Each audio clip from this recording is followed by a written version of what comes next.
శీతాకాలంలో ఉష్ణోగ్రతలు పడిపోవడం సాధారణమే. మన తెలుగు రాష్ట్రాల్లో ఉష్ణోగ్రతలు 10 డిగ్రీలకు పడిపోతేనే చలిపులి చంపేస్తోందని ఆందోళన చెందుతాం. కానీ -డిగ్రీల సెల్సియస్ ఉండే ప్రాంతాల గురించి, ప్రపంచంలోనే అత్యంత చల్లని ప్రదేశాల గురించి ఎప్పుడైనా ఆలోచించారా? మానవులు నివసించే అత్యంత శీతల ప్రాంతం రష్యాలోని ఓమియాకాన్. అక్కడ సగటున -71 డిగ్రీల సెల్సియస్ ఉష్ణోగ్రత నమోదవుతుంటుంది. మన దేశంలో అత్యంత చల్లగా ఉండే ప్రాంతంగా లద్దాఖ్లోని ద్రాస్ గ్రామం నిలుస్తోంది. ఇదే ప్రపంచంలో రెండో అత్యంత శీతల ప్రదేశం కావడం విశేషం.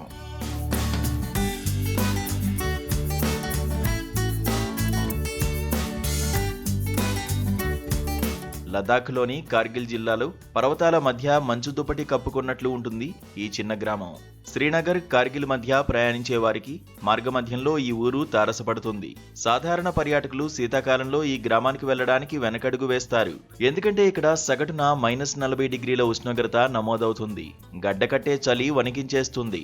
అయితే సాహస యాత్రికులు మాత్రం శీతాకాలంలోనే ఈ గ్రామాన్ని సందర్శిస్తుంటారు. ఎటు చూసినా పర్వతాలు, తెల్లని మంచు, భూమిని కోసుకొని వెళ్తున్నట్లు కనిపించే ద్రాస్ నది కనువిందు చేస్తాయి.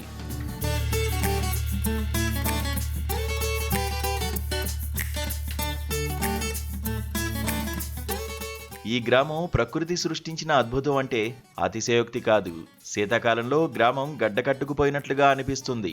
రోడ్లపై, ఇళ్లపై మంచు మందంగా పేరుకుపోతుంది. ఇక్కడ నివసించడం కష్టమే అయినా స్థానికులు మంచు పోరాటం చేస్తూ జీవనం కొనసాగిస్తున్నారు. ఏడాదిలో 2 దఫాలుగా పర్యాటకులు ఈ గ్రామాన్ని సందర్శించే అవకాశం ఉంటుంది. అక్టోబర్, మార్చి మధ్య వెళ్తే -40 డిగ్రీల ఉష్ణోగ్రత, అన్ని చోట్ల దట్టంగా పేరుకుపోయిన మంచే కనిపిస్తుంది. సాహసయాత్రికులకు శీతాకాలంలో ద్రాస్ గ్రామం సరైన గమ్యంగా చెబుతుంటారు.